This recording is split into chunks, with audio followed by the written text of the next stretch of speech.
Hello, everyone. It's Rashid Khan, the founder and CEO of Evacuation, and I am bringing you another episode, another interesting episode of um,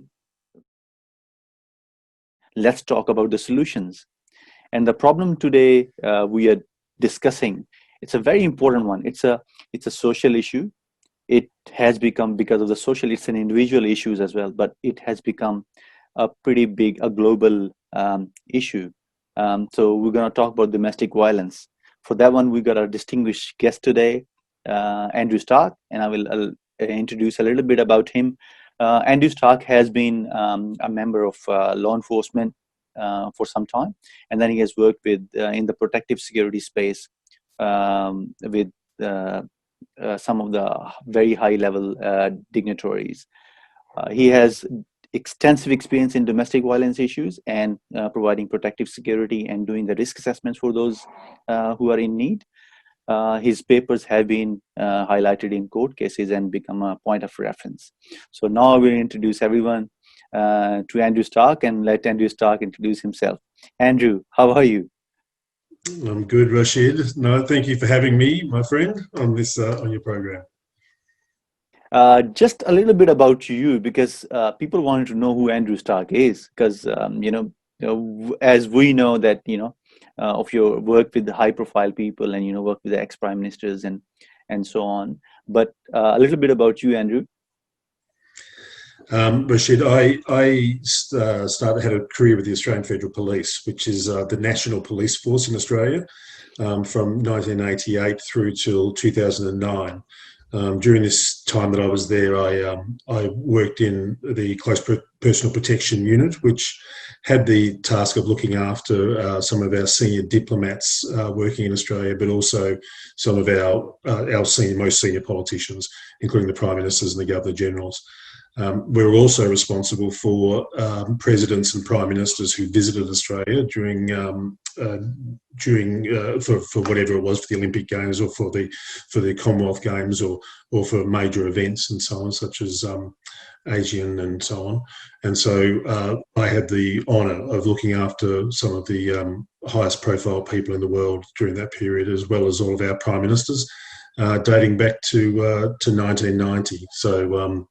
And it was an honour to be able to work with people such as President Mandela and the two President Bush, President George W. and President George Bush Senior, as well as Prime Minister Tony Blair.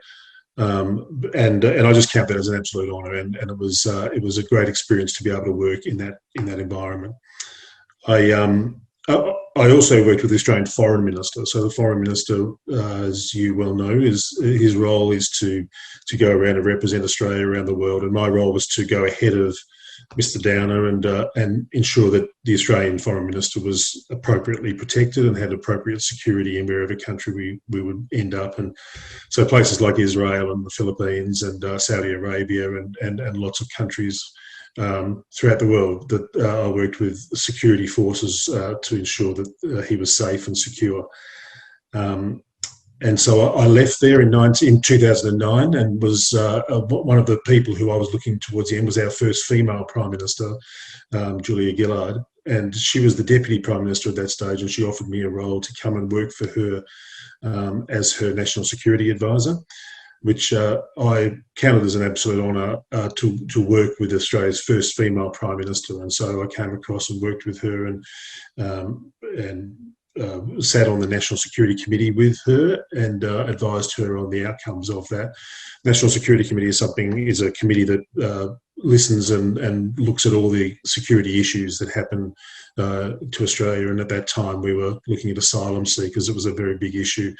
And the government changed its policy from the previous Conservative government had a policy where asylum seekers were not received into Australia, and so they were held offshore at other places such as Nauru and Christmas Island. And we changed that policy so that we had onshore processing. And one of my roles was to find like countries if they weren't considered to be genuine refugees.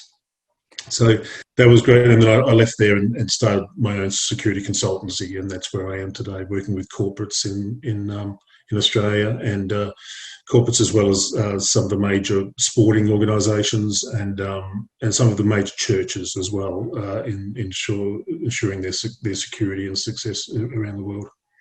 Yeah. That's a brilliant introduction. I think there's a lot of background of how you move into the domestic violence advisory space. That's it tells us how much background you have in protective security, and that brings a lot of that authenticity to the role. But how did you come to domestic violence? But before we actually jump into how you came into this place, maybe we should start defining a little bit about the domestic violence, because a lot of people don't have a clarity of the definition of the domestic violence. People don't understand it really well, and so as an expert in that domain, how would you define domestic violence? What would you see as a domestic violence case? So the classic definition of what domestic violence would be is a form of violence from one partner to another in a relationship, whether that be in a marriage or whether that be in a relationship of where they're living in the house together, and any violence that comes from one partner to another. Now that's the classic form, and that's what people see domestic violence as. But working in this area for a number of years, I've come to realise that there's a lot of other areas that can be called domestic violence, and it's basically about where one person controls another person in a way that is not good for that person. And so things like physical abuse is what we just described, but sexual abuse, emotional or psychological abuse, verbal abuse, economic abuse, religious abuse, the use of something to be able to limit somebody or to hold them from doing something that they want to as a result of the actions of a person. So holding money back from a partner because they can't go out and spend money because they don't have control of the accounts. Stopping people doing something on the premise that they needed to perform a sexual activities in order to get something that they wanted. Emotional abuse is a really, really sad one where I've seen that many times, where a person is made to feel guilty, or the guilt around that is sort of forces a certain outcome that is not what the person would normally do. So it's an interesting. It's one of the really, really sad areas that we've seen in Australia really, really grow, and unfortunately it's a very common sort of thing in our country. I think you have given a very brief description of that. I think from the global perspective as well, a lot of people don't understand the dynamics of domestic violence, because they only think that only the physical abuse is the domestic violence. But I think the way you have described it's actually brilliant, because it gives people to think a little more deeply into this space as well, because it's how it affects in not just individual, but from the individual perspective, if you move in a little more into the organization space and all that, so it affects in that space too. So how would you say that, like how would you find out that how much effect it actually has in individual's life, and then organization and society in broader? Yeah, look, I'll just explain a little bit about how I got into it in the first place in order to answer that question. One of the skills and the work that I picked up in the Australian Federal Police during my time in protecting high-profile people, unfortunately, once you leave that type of work, there's not a great calling for that skills in general society.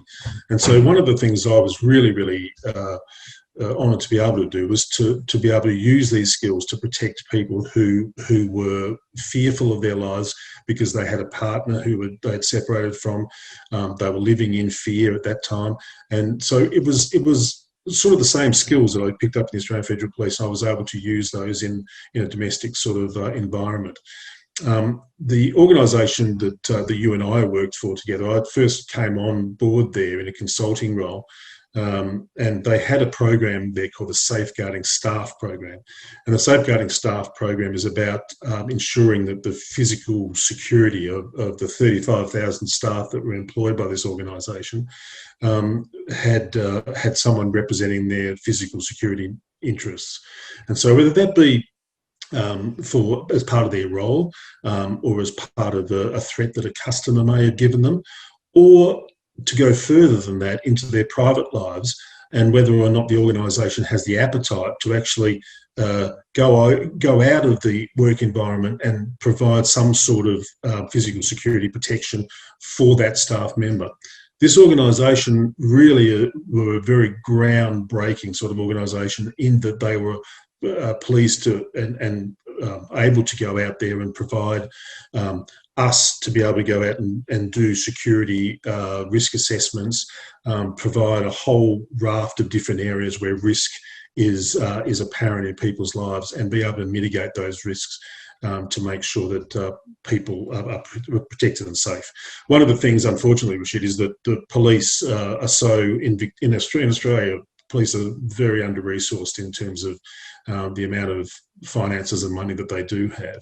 And so the ability of police to be able to devote themselves to one individual case is very, very difficult because they have so much work going on.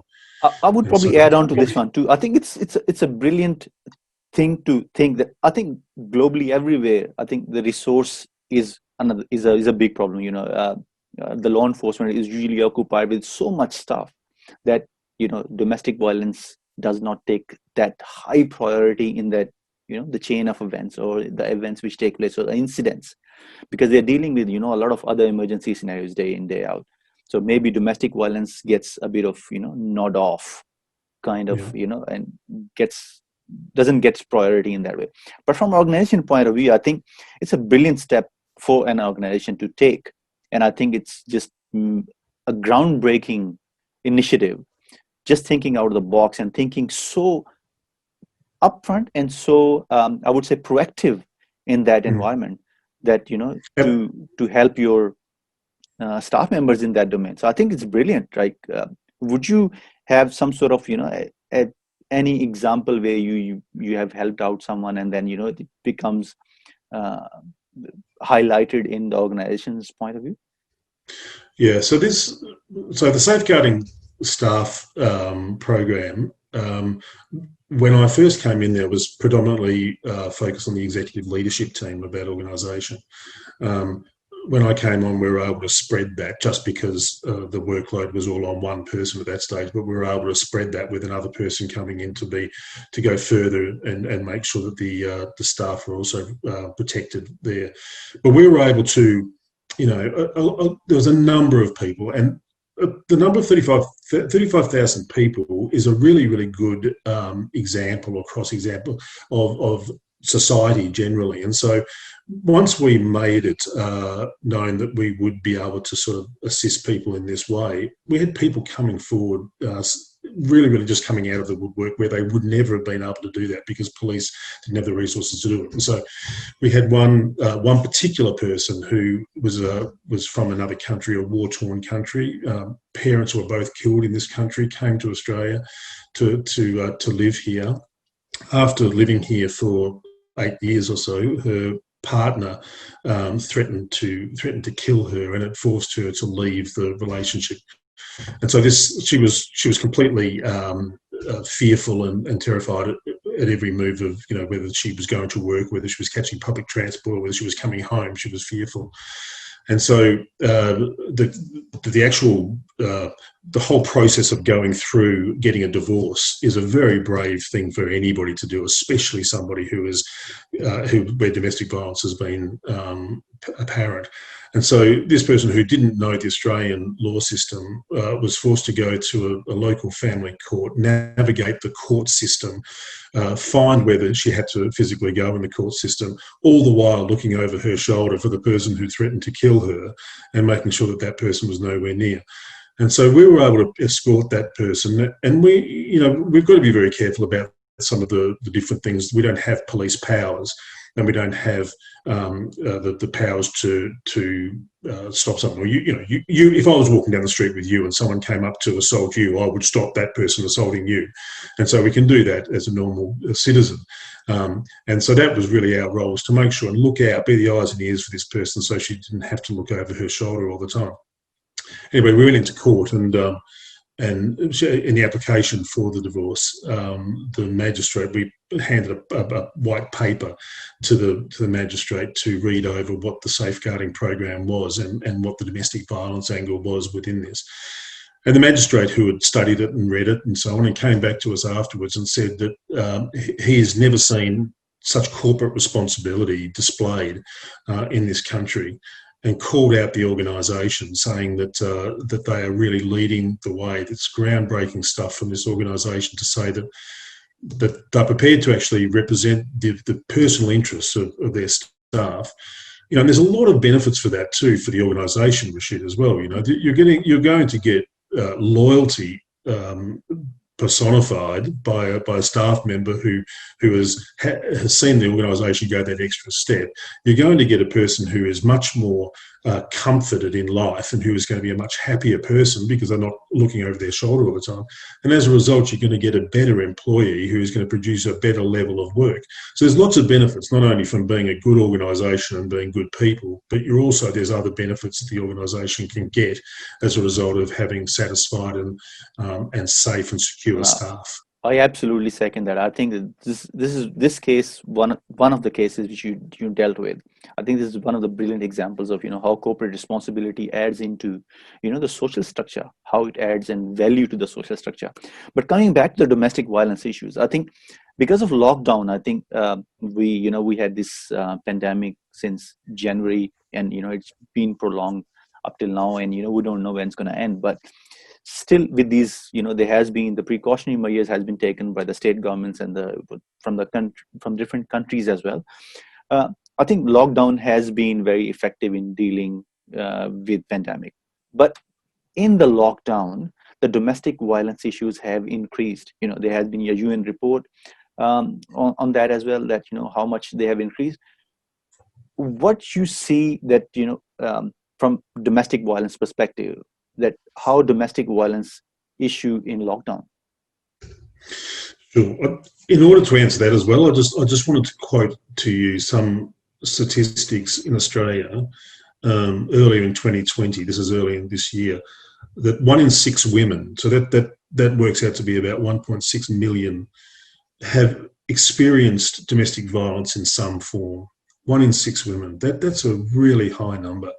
So if you looked at the organisation that we're working for, out of 35,000 people, that's a very high number of people within that organisation who have experienced some form of domestic violence at some time in their life, and that's in our country. That's in Australia, where look, it was, when I was looking up these figures, I was shocked. 25% of women and 5% of men have experienced emotional abuse. So one of those other abuses from the stereotypical form of domestic violence, where physical violence is anchored. This is emotional abuse.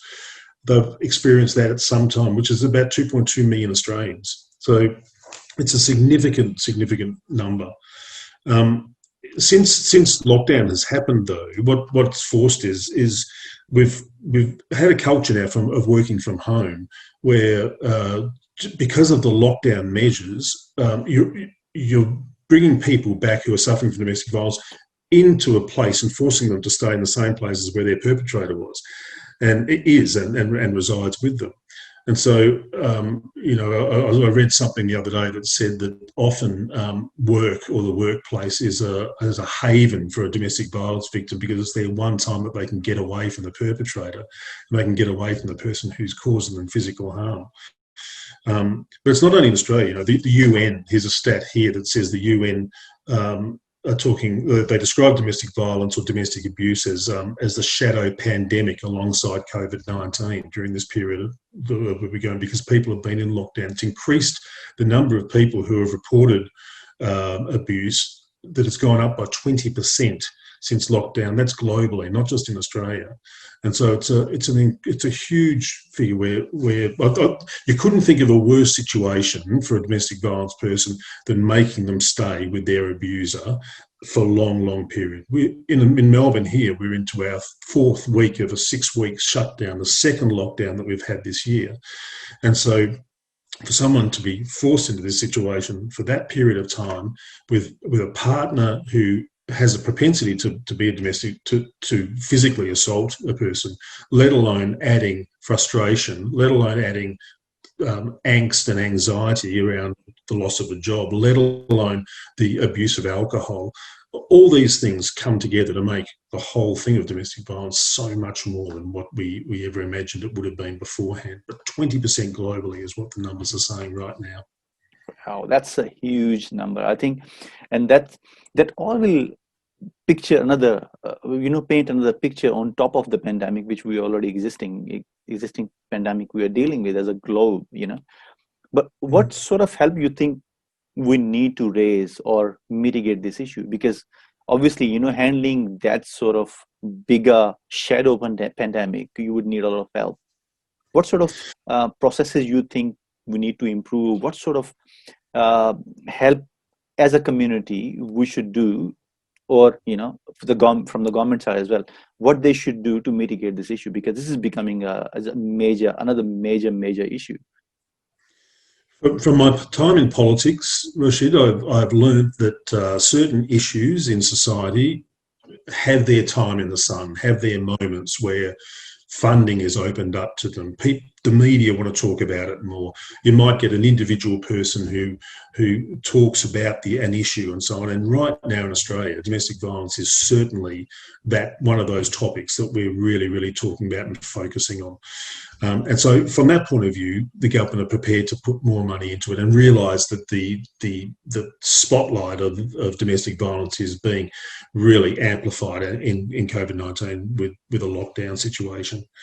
Earlier this month, in August, the New South Wales Court of Appeal ruled a ruling against a matter where a lady who was in Australia was working from home, and the domestic violence that she was suffering went up that next level and eventually became murder, and she was murdered by her partner.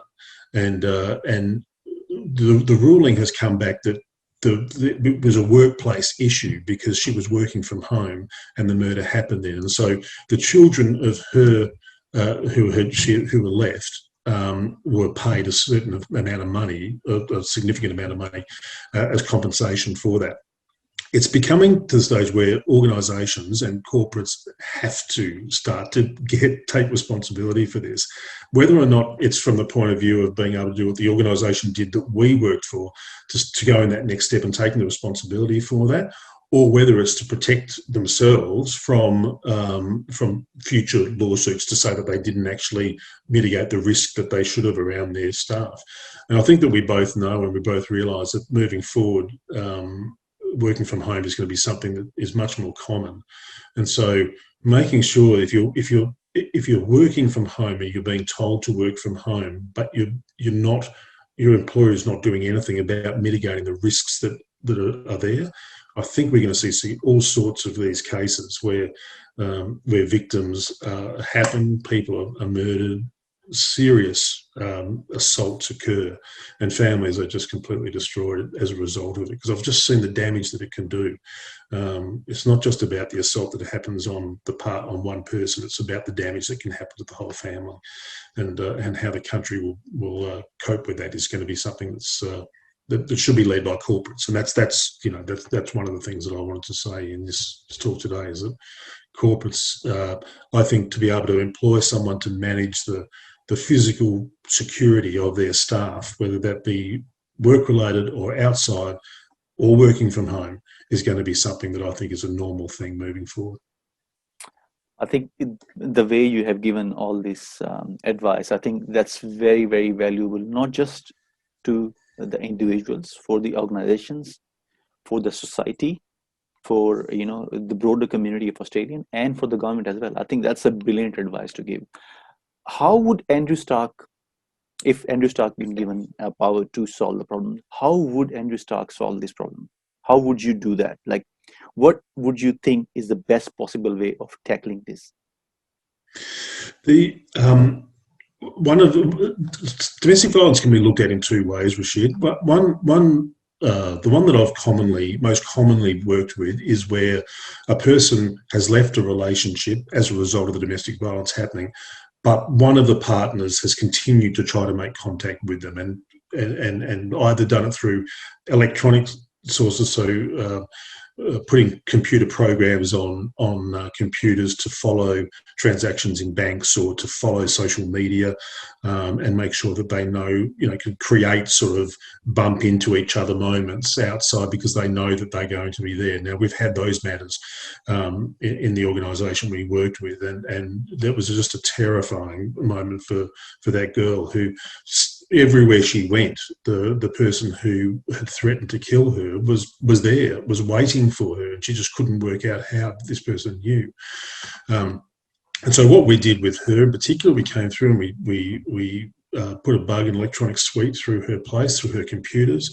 We were able to look at her life, the various habits that she gets into. One of the biggest things for domestic violence is the normal day-to-day routines that you do and that we don't even think about. The route to work that we go, the coffee shop that we go to every single day, the restaurants that we go to every single time, the journey to go and pick up the kids from school. All these different things happen as a day-to-day thing. Now, what we teach people to do in these matters is we teach them how to make themselves unpredictable, how to protect themselves and their family from a person who's watching them on a daily basis. We teach people to look out for surveillance positions where people can sit in a car and watch a person coming and going from their position. We teach them how they can identify where that is. There's a whole lot of different areas that we look at in an individual's life where we have identified that provides a risk situation for them. And we've taught them how they can mitigate that risk. One of the most important things also is having a plan, an action plan, when a person realises something's gone wrong and that someone is going to attack them. What do you do in that situation? What are the automatic things to do? Your evacuation and the work that we're doing there has been incredible because people just have a plan. They have a plan when something goes wrong because that's what it's all about.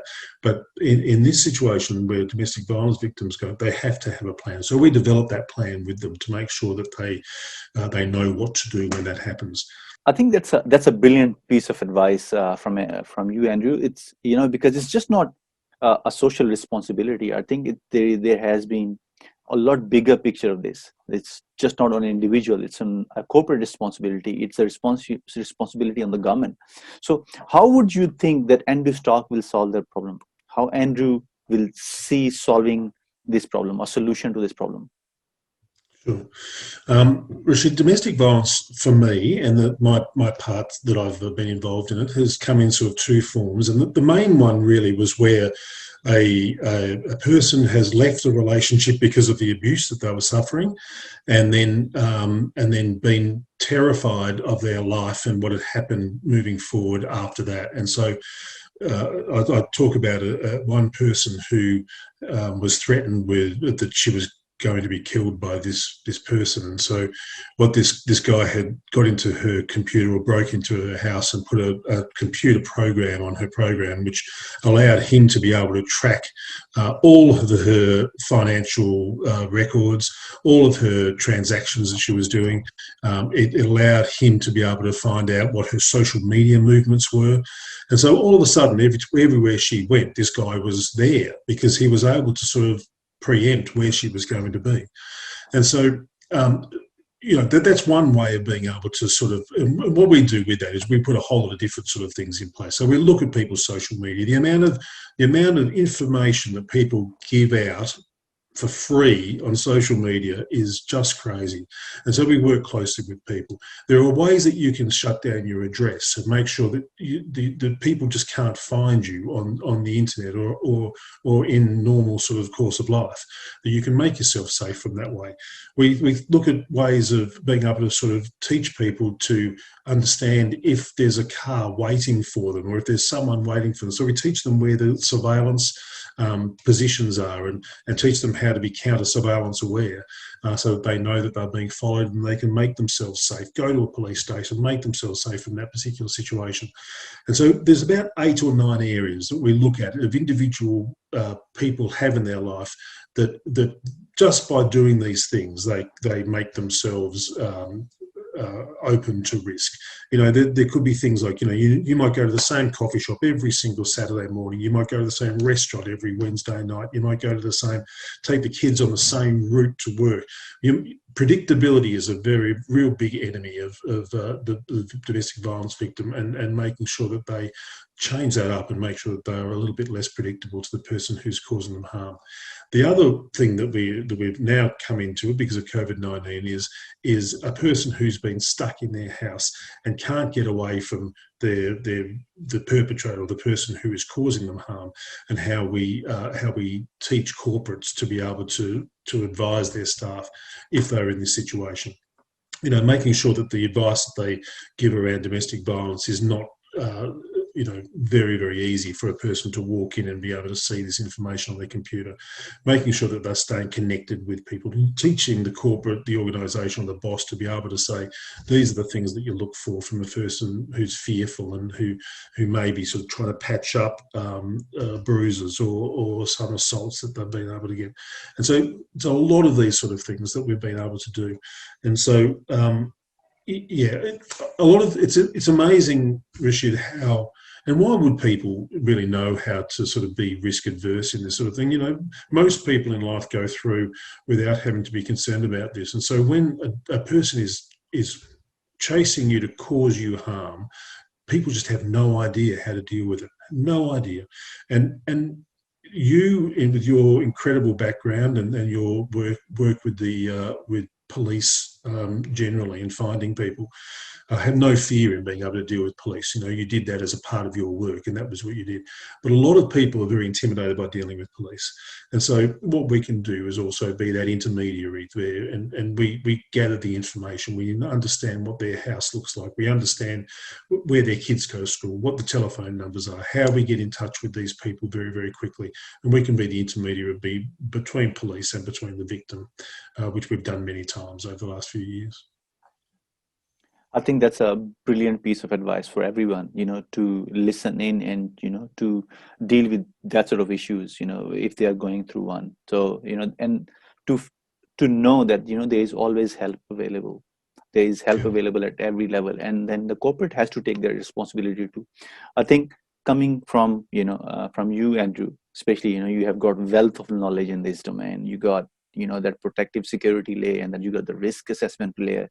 I think that makes you very, very unique in what you do and how you do it. It's just, it's so fascinating for me to listen into your, just not the history, but what you have achieved through that, saving lives being your motto. And then you're a practical, an example of, I would say, an angel looking after someone, if, that comes to that level. Any final advice for the broader community? Because, your voice is being heard around 26 countries and 5 continents. So any final piece of advice you wanted to give the global community on, if they're dealing with some sort of issue, what they should do, what they should look for? A final piece of advice from that perspective. Any final words, Andrew? Yeah, sure. Look, the thing that I would like to say to people really, really clearly, Rashid, is that whenever I deal with this and bring this sort of advice to people, I do it from a position of sincerity. And I think that that's so important. People who are in these situations find trusting others very, very, very difficult, because their whole trust in their most trusted loved one has been completely smashed. And so therefore to actually ask someone else to be able to say, I need to trust you to be able to help me out of this situation, is a really, really big ask.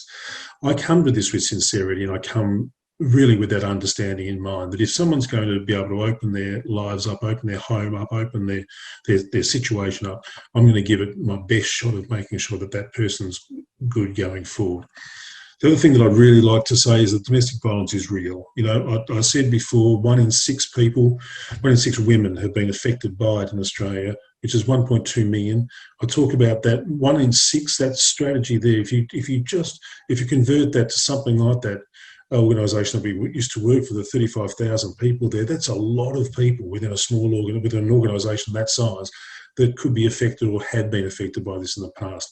So it's not something, if it's not something that's apparent, it's because it's being hidden. And so therefore, I'd love to be able to work with anybody who thinks that we could resolve this, address this issue, and be someone there that could really, really be a comfort, a source of comfort. One thing that I've noticed in this whole time of working with domestic violence victims is that if there's someone there representing their interests who they can contact and they can ring and they can get advice from at any particular time, it's a huge sense of relief and a huge sense of support for them, and makes a really, really big difference because they're not on their own. And so, if you know, as I said, I bring sincerity to this role, and I really will give my best in making sure that people are well represented. Thank you so much. That was Andrew Stark, you know, with his extensive knowledge of protective security, risk management, and domestic violence. I think he has given beautiful advice to, you know, everyone around the globe to, you know, to look after themselves, how they can look after themselves, and how can they can find someone who is trustworthy enough to, you know, get that support. And on this note, I think it's a brilliant piece of advice for everyone around the globe. Another episode of, you know, let's talk about solutions and brainstorming with Rashid has come to an end. I would like to thank Andrew Stark once again. Thank you so much, Andrew Stark, for your valuable time. And, you know, would like to do a few more sessions maybe in future, so that, you know, people have a better understanding on some other issues as well you have worked on. Thank you, everyone, and goodbye.